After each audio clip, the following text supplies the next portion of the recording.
Good evening, everyone. The red truck's in the house. Hey there.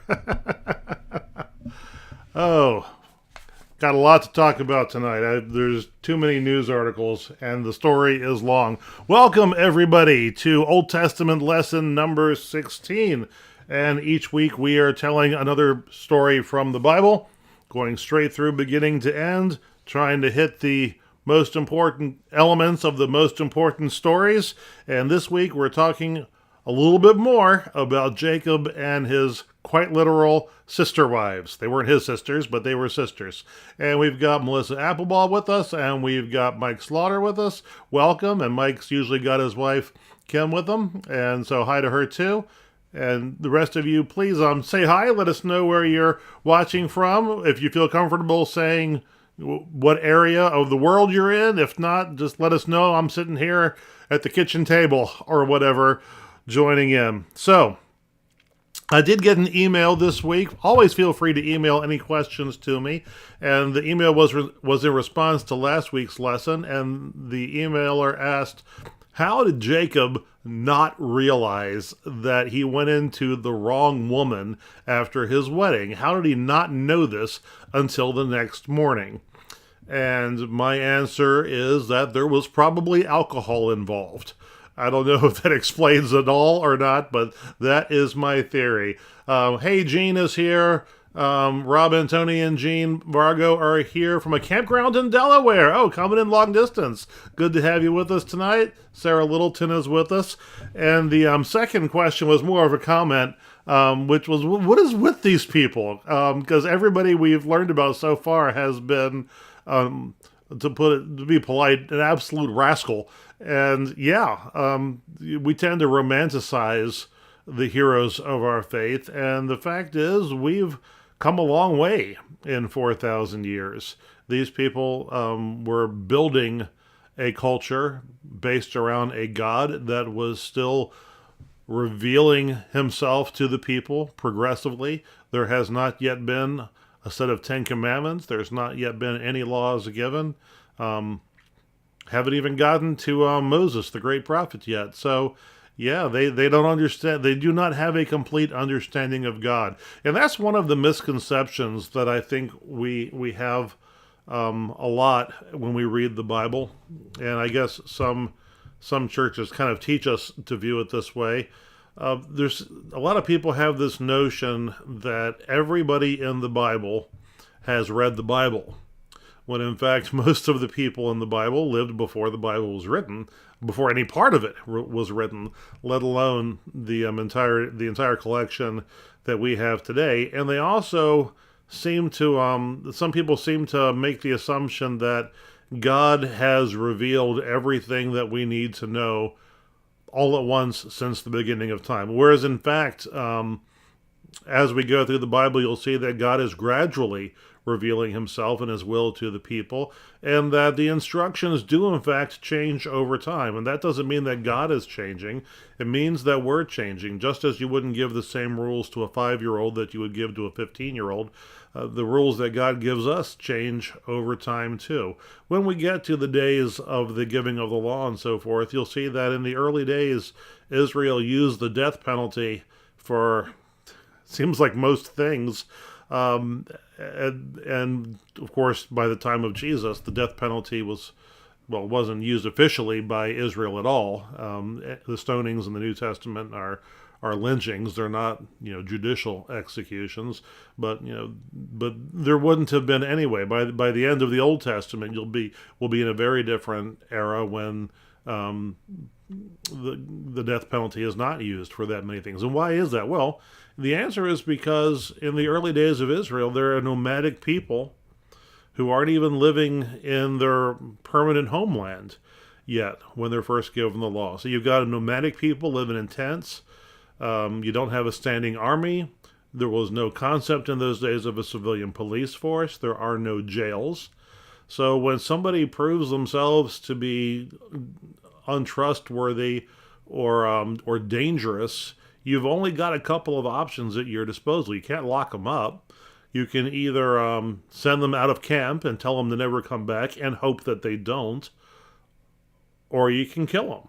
There's only a couple things, a couple other options on the table. So, for safety, yeah, there were some harsh penalties. Does that mean that God thinks that's ideal because those were the instructions given at the beginning? No, it doesn't mean that. And people who would argue that are sort of missing the big picture of what God is revealing to us over time. Anyway, I digress. We need to go ahead and get into the lesson for this evening. So let's go ahead and start with a word of prayer, shall we? May the words of my mouth and the meditations of my heart be acceptable in your eyes, for you alone are my rock and my redeemer. Amen. So, let's go ahead and get on to our lesson tonight. This is taken from Genesis chapter 29 and 30. So we're going to be hearing the end of chapter 29, verses 31 through 35, and then the first 24 verses of chapter 30. And this is once again my paraphrasing. So listen for the word of the Lord to come through here. The Lord saw Leah wasn't loved, so he made her fertile. But Rachel wasn't able to get pregnant. Leah had a son, and she named him Reuben, which means, see, a son. She said, the Lord has seen my suffering, but now my husband will love me. Then she had another son and said, the Lord has given me another son because he has seen that I am not loved. She named him Simeon, which means heard. Then she had another son. She said, this time my husband will have to embrace me. I've given him 3 sons. So she named him Levi, which means embrace. Finally, she had one more son and said, this time I will praise the Lord. She named him Judah, which rhymes with the Hebrew word for praise. She had no more children after that. I gotta make a note to myself here, I'm sorry. When Rachel saw she couldn't get pregnant, she envied her sister. She said, Jacob, give me children or I will die. Jacob got angry at Rachel and said, what am I, God? God is the one who made you sterile. She said, take my maid Bilhah, impregnate her so she can be my surrogate. She gave him her servant to be his concubine, and Jacob slept with her. Bilhah became pregnant and had a son. Rachel said, God has judged me, has heard my voice, and has given me a son. She called his name Dan, which means judged. Then Bilhah bore Jacob a second son. Rachel said, I have wrestled with my sister, and I have won. She named him Naphtali, which means my wrestling. When Leah saw she couldn't have any more children, she took her servant Zilpah and gave her to Jacob as a concubine. So then Zilpah bore Jacob a son. Leah said, how fortunate! She named him Gad, which means fortune. Then Zilpah had a second son. Leah said, now I can be happy because other women will call me happy. She named him Asher, which means happy. During the wheat harvest, Reuben found mandrakes in the field. Mandrakes are aphrodisiacs, so he took them home to his mother, Leah. Rachel said, give me your son's mandrakes. Leah replied, it was bad enough that you stole my husband. Now you want my mandrakes too? Rachel said, I'll let you have Jacob tonight if you give me the mandrakes. When Jacob came in from the field that night, Leah went out to meet him. You're sleeping with me tonight. I rented you with my son's mandrakes. So he slept with her that night. God heard all of this and gave Leah and Jacob a 5th son. Leah said, God has given me what I paid for. This is my reward for giving my servant to my husband. She named him Issachar, which means payment. Then Leah got pregnant again and had a 6th son. She said, God has blessed me. Now my husband will honor me because I've given him 6 sons. She named him Zebulun, which means honor. She then had a daughter and named her Dinah. God remembered Rachel and listened to her and made her fertile. She had a son and said, God has taken away my shame. She named him Joseph, which means add. Rachel said, may the Lord add another son. This is the word of the Lord. Now, there were some things in there that probably sounded pretty odd. And many of the Bibles we're most familiar with have tried to choose wording that makes it sound less odd. And I have decided not to do that in my paraphrasing because I don't like to hide the oddities in the Bible, because sometimes there's meaning in those oddities and there's always something to learn from them. So I would prefer that we be surprised by some of this stuff. Linda says hello to everybody. So does Carmen Sandy. Hello, everybody. Good evening. So what to say about all this stuff? I've got two aunts who recently turned 90.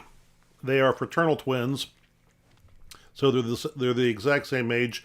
They look nothing alike, and their personalities are polar opposites, except in the ways that they are exactly alike. And there are some bizarre ways in which they are exactly alike. For example, we've lost count of how many times we have received cards in the mail from the two of them for holidays, for birthdays, whatever.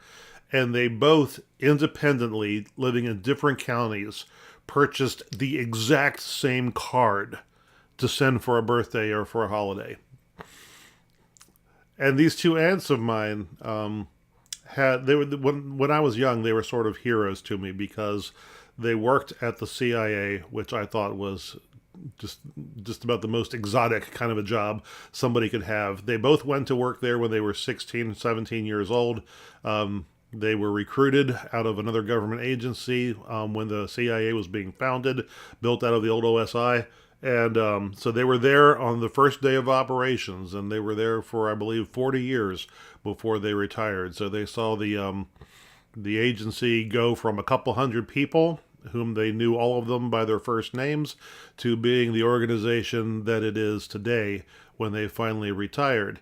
And one of them reached GS-14. For those of you who do not live in the D.C. Beltway area, the GS-14 is the highest level of civil service you can achieve before you become a political appointee. So they had spectacular, by my standards anyway, careers in the federal government working for the CIA. And they had fantastic stories to tell about national emergencies, like as young ladies being locked in the agency overnight during the Cuban Missile Crisis and stuff like that. But why am I telling you this? I thought these women were awesome heroes. The older generation, now remember, these two women are 90, so the older generation is long gone. These were people that were, the people I'm talking about would be people who were already adults during the Depression. So people who would be 120 now if they were still alive. They considered my aunts to be disappointments and perhaps even failures. Why?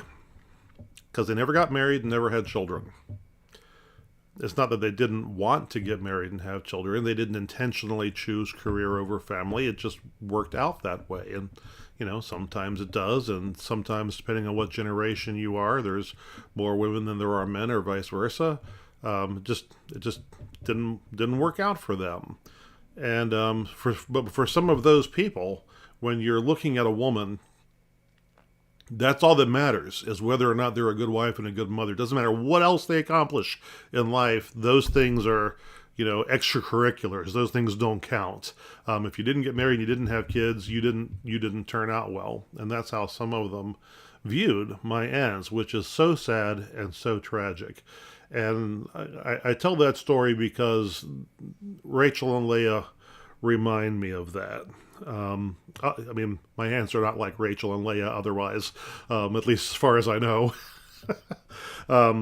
But I tell that story to help us sort of get inside the heads of the people of the ancient world to understand, to a degree at least, why they're doing the things they're doing. For all four women in this story, nothing matters more than providing sons to their husband. And for the concubines, he's not just husband, he's also master. that role of bearing sons, is the entire source of their identity and their self-worth. So failing to have sons is the most humiliating thing that can happen to them. I mean, failing to have children at all is even worse. But the important thing was to have a son, because property is transmitted through sons. The family lineage is transmitted through sons. That was the value system that they're working in. So when you think about how it must have been humiliating for them to go to another woman in the household and say, "I want you to bear a son for my husband on my behalf, so that you can be my surrogate." As humiliating as that request would be, it's less humiliating to have no children at all. And I say humiliating because, of course, we're talking about a time before in vitro fertilization. You're not just asking for an egg donation here. You're asking for something much more extreme than that.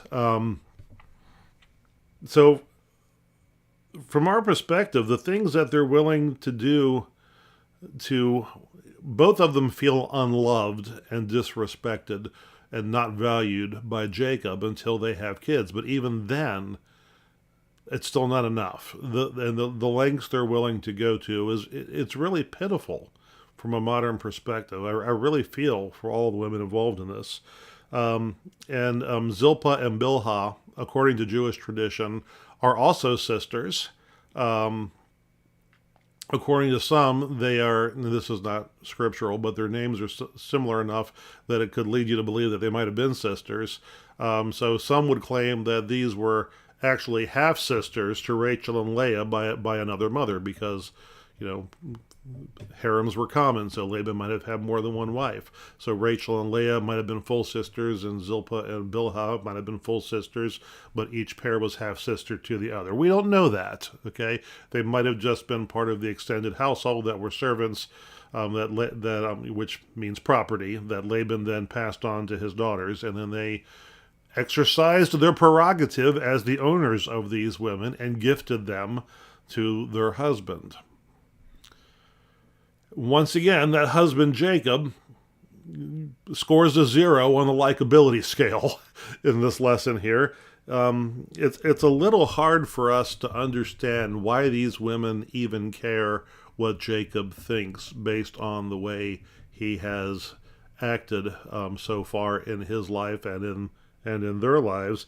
And yet, at the same time, the story is not entirely removed from modern experience. I don't know about you, but I have known several women who got pregnant, or at least attempted to get pregnant, not because they wanted to have a child, but because they wanted to induce, I'll say, what a great word for birthing metaphor. They want to compel their boyfriend or husband to have a deeper level of commitment to them. They're afraid of losing their husband or boyfriend and think, oh, if I have a baby, then that will seal the deal and they won't leave. And if you've ever watched Jerry Springer, back in his heyday, you'll see that there were lots of cases of women who were in love triangles who thought, I can steal this guy away from, or I can, he's with both of us, but if I have a baby, he'll have to choose me. And I haven't been good friends with anybody who's ever acted like that, thankfully, but I've certainly known people who seemed to behave that way. And I've known guys who, you would think that when people start a second family halfway through life, they might not want to have more kids if they've already got like 3 from a previous marriage. But I've known guys who would have a kid immediately when marrying a woman, and I've kind of felt like that was his way of staking a claim, because she had already had children by a previous marriage. Now she's having a child by me. Now she's mine. So as strange as these behaviors sound, I hear, I guess I should say, echoes of it in the way some people still manage their personal lives even to this day. And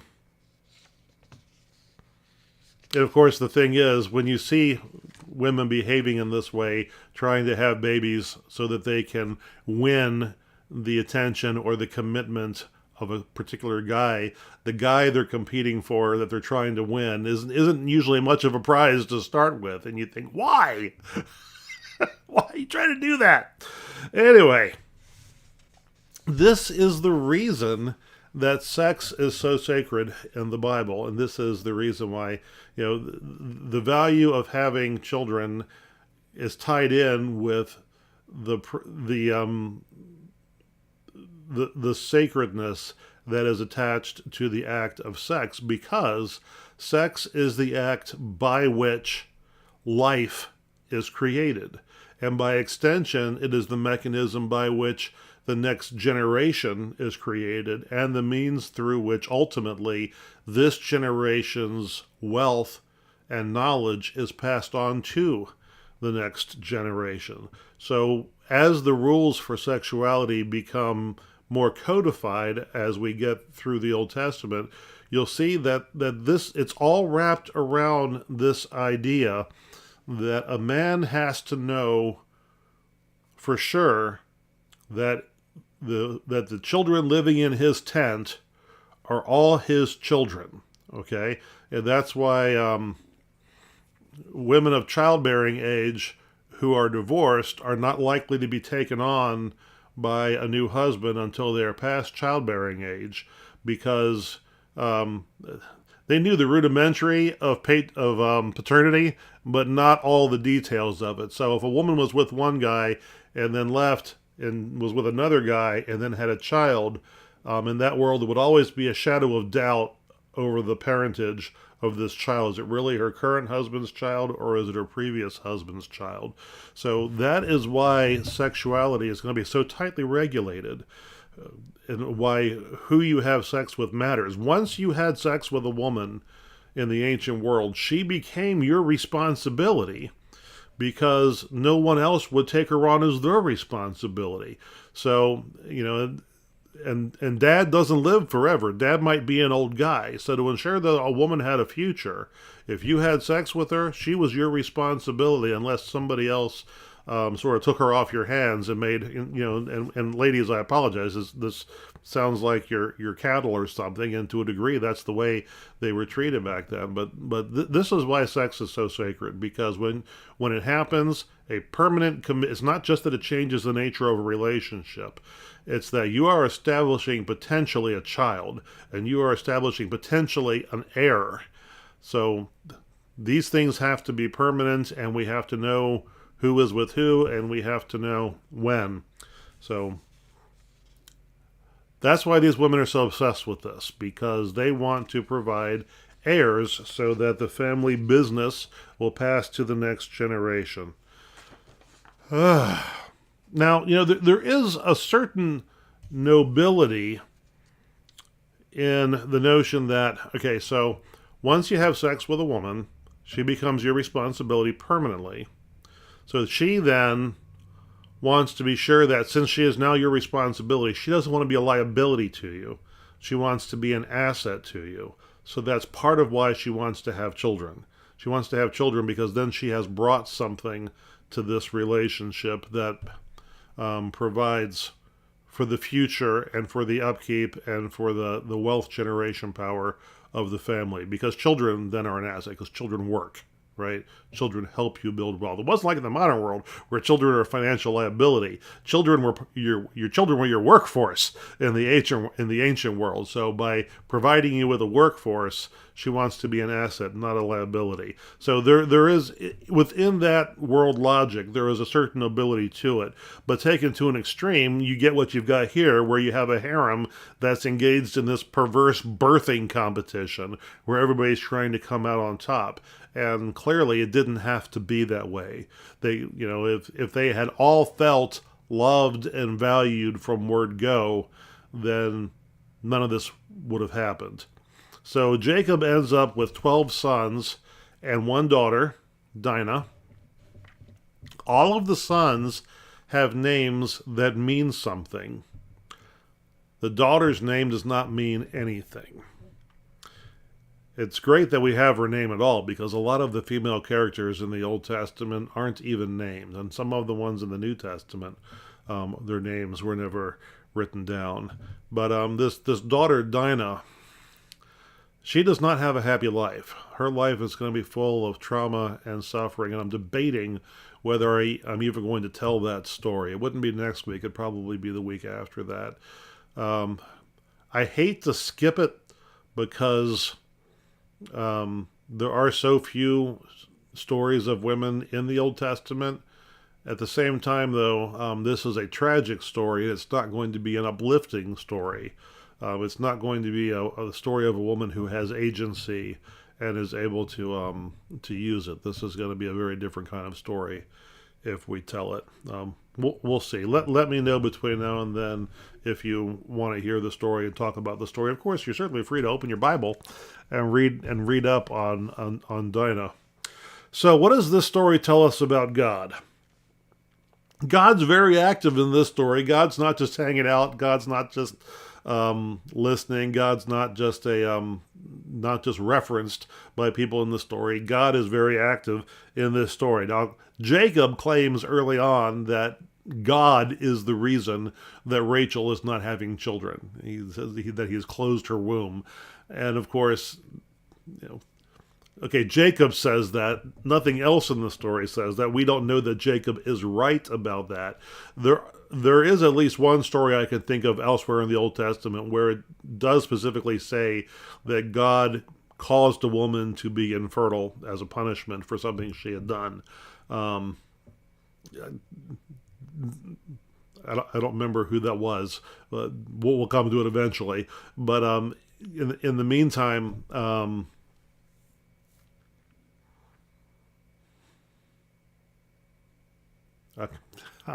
not going to try and remember anymore. My brain isn't that good anymore. But in this particular story, it does not say that God caused Rachel to be infertile. It says several times when he caused Rachel and Leah to become fertile or fertile again. So God is in there and hearing people suffering, feeling for them, and giving them what it is that their hearts desire. Now, does God always answer our prayers with a yes? No, God does not always answer our prayers with a yes. Sometimes God answers our prayers with a yes, and sometimes we live long enough to regret having asked for those things. And I wonder if these 12 boys, as they grow up, do Rachel and Leah ever sit back and watch them and go, what were we thinking? Why didn't we each stop with one?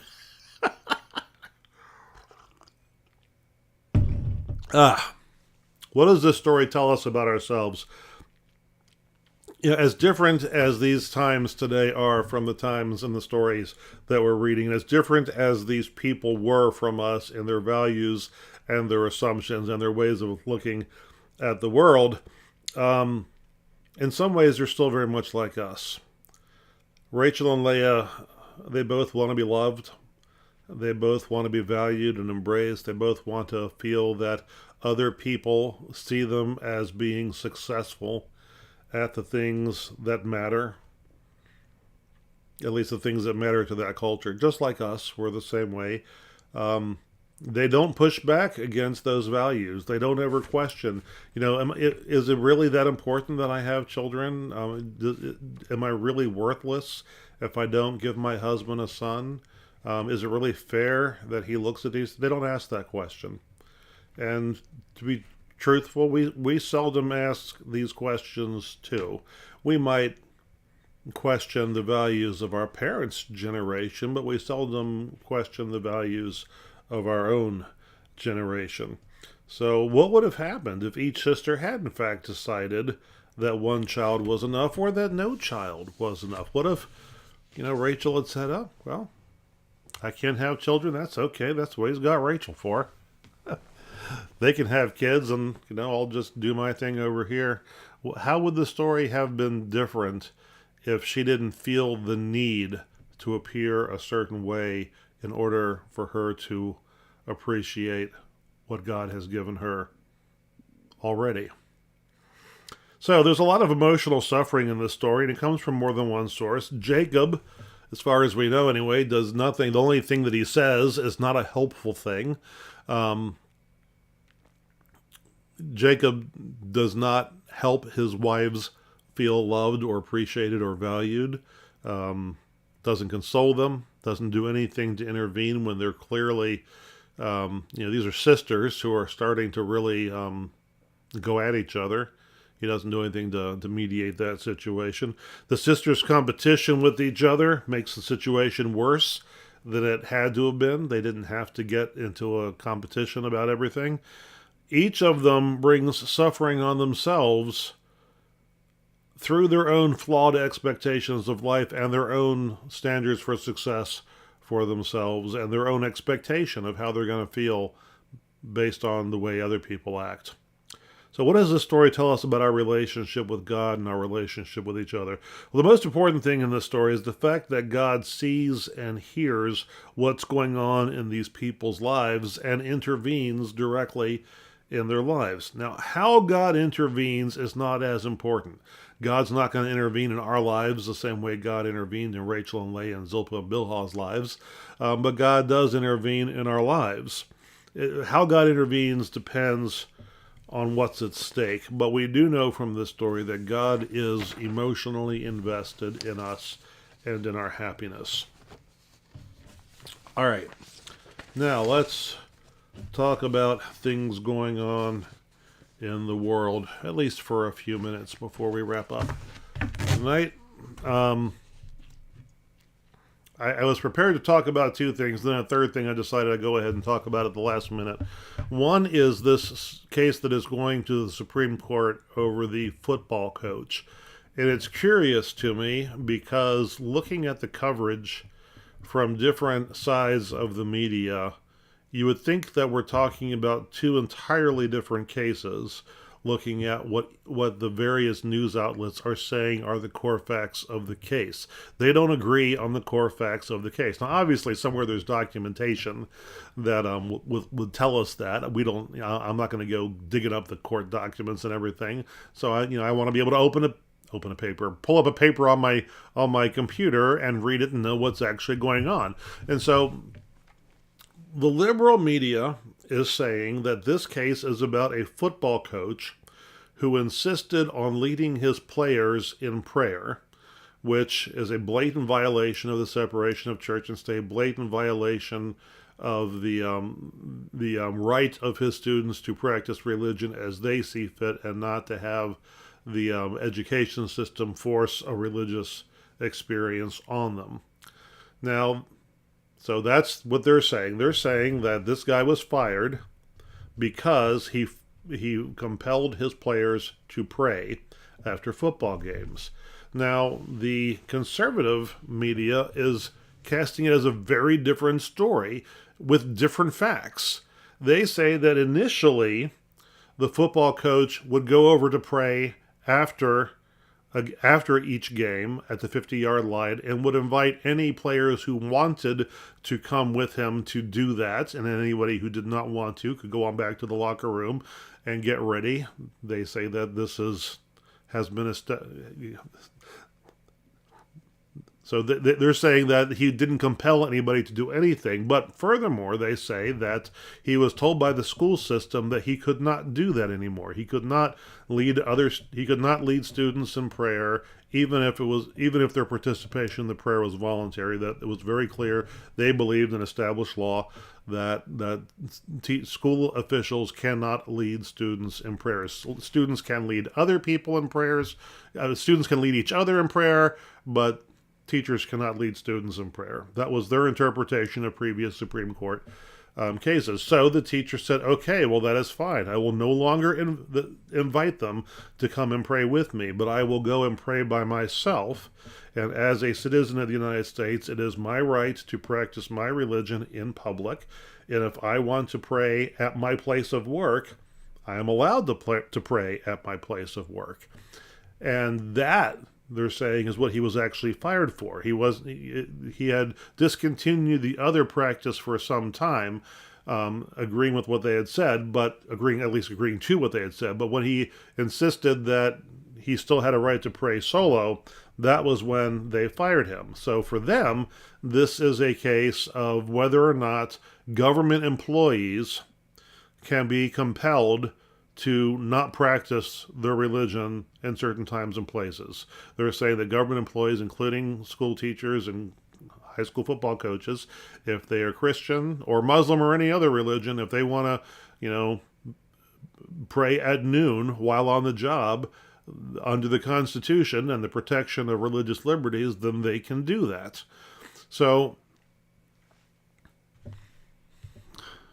which is it? Which is actually the case before the Supreme Court? It frustrates me that the case is being depicted that differently across the media. One of these, at least one, if not both, of these two articles that I read is incorrect, if not lying. That's very frustrating to me. We should be able to trust the media to give us the people. Don't laugh at me when I say this. We should be able to trust the media to give us the bare facts. You want to put your own interpretation of it, fine. But give us the actual facts before you do that. All right, second story, which is, this is something taken out of the Religious News Service. I'm going to read you a little bit from the actual article by Jack Jenkins.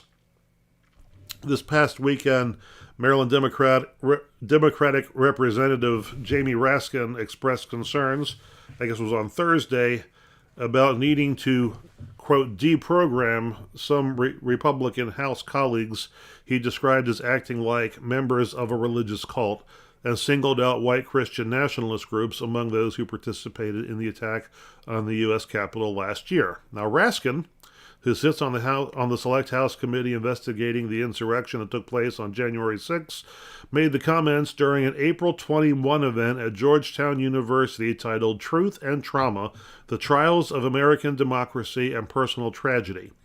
The nearly 2-hour, wide-ranging discussion was moderated by Jim Wallace, head of the university's Center on Faith and Justice, which hosted the event. Noting how Raskin lost his son to suicide days before the insurrection, Wallace, who also founded the liberal-leaning Christian group Sojourners, described the congressman as a loving father, a patriot in sunshine and stormy weather, and a champion in the fight for democracy that now lies ahead for us all. S.J. O'Connor says, frustrates me because in the courts above most magistrates is the quote, which is also still stamped upon our money, etc. In God we trust. Yes, indeed.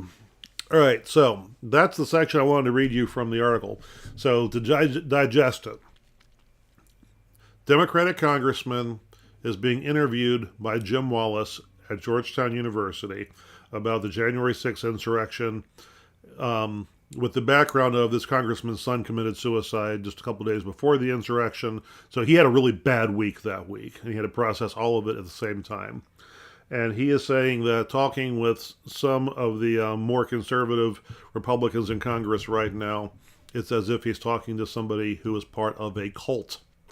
And, I've read some of the things that some of these guys have said, so I understand why he's saying that. This is the thing that interests me, though. Okay, so he's being interviewed by Jim Wallace. Now, you probably don't know who Jim Wallace is. He's not exactly a household name unless you're a Methodist pastor. Jim Wallace is not a Methodist pastor. Jim Wallace came out of the evangelical world in the 60s, still considers himself to be an evangelical because he still believes that that the kingdom of God as described by Jesus is the ultimate goal that we should all be looking for, and wishes that everybody knew more about Jesus. He started off more of a traditional evangelical, but he was always liberal politically, and he came out of the sort of Jesus freak hippie movement of the 70s. So Sojourners, which is now an organization and a magazine, was originally a Christian hippie commune back in the 70s, and he was the founder of this movement, okay? And so he's sitting here talking with this congressman about how, I should say, and Jim Wallace has always been very critical of the marriage between fundamentalist Christianity and conservative Republican ideology. He's been very critical of that. And I think he's done a pretty decent job of holding them accountable. Here's the thing, though. Wallace has always turned a blind eye to the very similar relationship that liberal Protestant Christianity has with progressive liberal political groups. Okay, he does not seem to see that there is a, or at least admit that there is a cult-like relationship there too, a sort of group think with its own sort of orthodoxy. And as evidence to that, this is the thing that amazes me. Jim Wallace founded Sojourners during the cultural stuff of 2020. He was actually booted from Sojourners because the group has grown so extremely liberal that its founder is no longer liberal enough for it. So now he's doing a different job. He's at Georgetown University, and the work he's doing there is important. I'm not saying that it's not. It's just it always frustrates me when people are very good at seeing the splinter in someone else's eye, and there is a splinter in that eye, but not good at seeing what I'll call a splinter in their own eye. There is cult-like thinking at the extremes, but at both ends of the extremes. All right, moving on to my last story for this evening. Sandy is just joining us again. She'll start at the beginning again. Thank you, Sandy. We're always grateful to have everybody whenever they show up. Last but not least, before there was Hillsong, there was the Vineyard. Now, any of you who have ever sung in Christian singing groups that did contemporary music, you've probably sung a Vineyard song. If you've ever been to a contemporary service at any point in your life, you've probably sung a Vineyard song. Lord, Reign in Me comes from the Vineyard. Come, Now is the Time to Worship comes from the Vineyard. And there's a bunch of others. Vineyard is a denomination that grew out of, it's a Pentecostalish charismatic denomination that started back in the 70s. It became popular in the 80s and grew from the early 80s into the early 90s and became a global phenomenon. The founders have now passed on, and they basically invented contemporary praise music as we understand it today. They were the first ones to be putting out, publishing these songs for churches to be using. Now, the interesting thing is that this first wave of contemporary worship and contemporary Christian praise music was not a megachurch movement at all. To this day, the average Vineyard church is only about 70 people in worship. They're very small groups, and that's the way they've always had it, and the way they've always wanted it to be. It's a very folksy kind of contemporary worship. The only church that was bigger than that was the original church, the mother church, Anaheim, California, Anaheim Vineyard. That was the first, and that was where the founder preached, and up until he died. And even that church is not a mega church by any standard. They've never broken 1,000 in worship, to my knowledge. But they shocked the world by announcing that they are withdrawing from the denomination. And the article's by Bob Smetana on Religion News. He says, quote, first, by the way, why are they leaving the denomination? Because the new pastor says God told him to.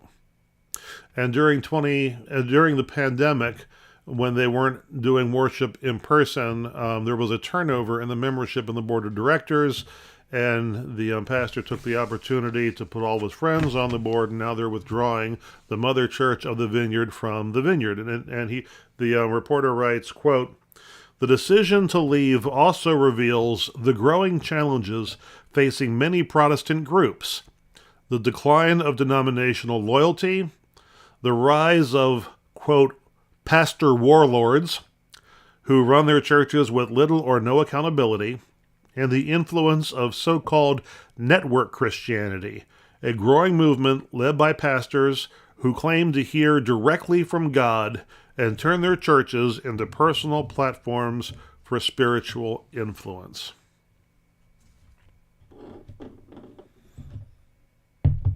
This is a problem. We need to be paying attention to this. Our own denomination is on the verge of a schism, and I'm not thrilled about the new denomination that is forming, that the conservatives are going to. At least it's a denomination. At least it's going to have some sort of system of accountability. This past weekend, there was a webinar for those who wanted to participate. I will post the link somewhere once the video of the webinar is made available.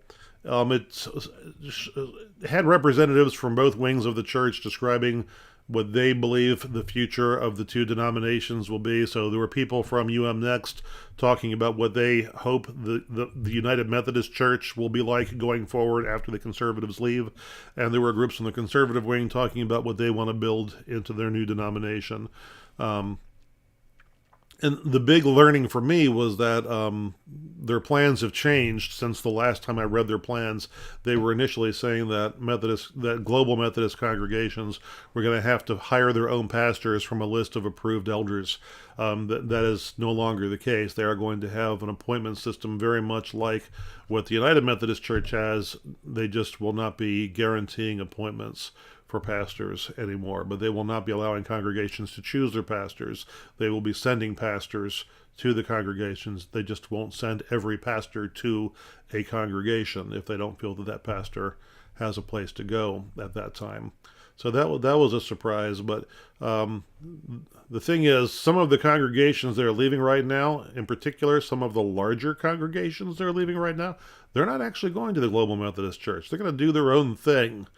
And I'm concerned that some of them are going to have these pastor warlords setting up their own little kingdoms, maybe not so little kingdoms. So keep the world in prayer. Everybody seems to want a warlord these days. All right. Nobody else has checked in. I don't see any prayer concerns in the chat. So once again, folks, don't forget to email me any questions that you may have. I am going to try and get the next lesson out on Friday this week. If you have any questions, you can either respond to that, or if you have any questions about tonight, you can send them out directly to the email below. If you're not on the mailing list yet now, that email right there, send me an email, and I will get you on the mailing list so you'll have the reading in advance each week. And I will not use your name when I repeat the question unless you tell me to. And once again, folks, don't forget to click like and share. I would love to have more people joining us in these Bible studies. So, my hope with this is that this can get some people interested in the Bible who were not interested in the Bible. So, if you can help be a part of that, please do. All right. Let's go ahead and have a word of prayer, shall we? God, give me grace to accept with serenity the things that cannot be changed, courage to change the things which should be changed, and the wisdom to distinguish the one from the other, living one day at a time, enjoying one moment at a time, accepting hardship as a pathway to peace, taking, as Jesus did, this sinful world as it is, not as I would have it, trusting that you will make all things right if I surrender to your will, so that I may be reasonably happy in this life and supremely happy with you forever in the next. Amen. All right, brothers and sisters, thank you for joining tonight. I hope you found it meaningful, and I'll see you all again sometime soon, all right? See you later.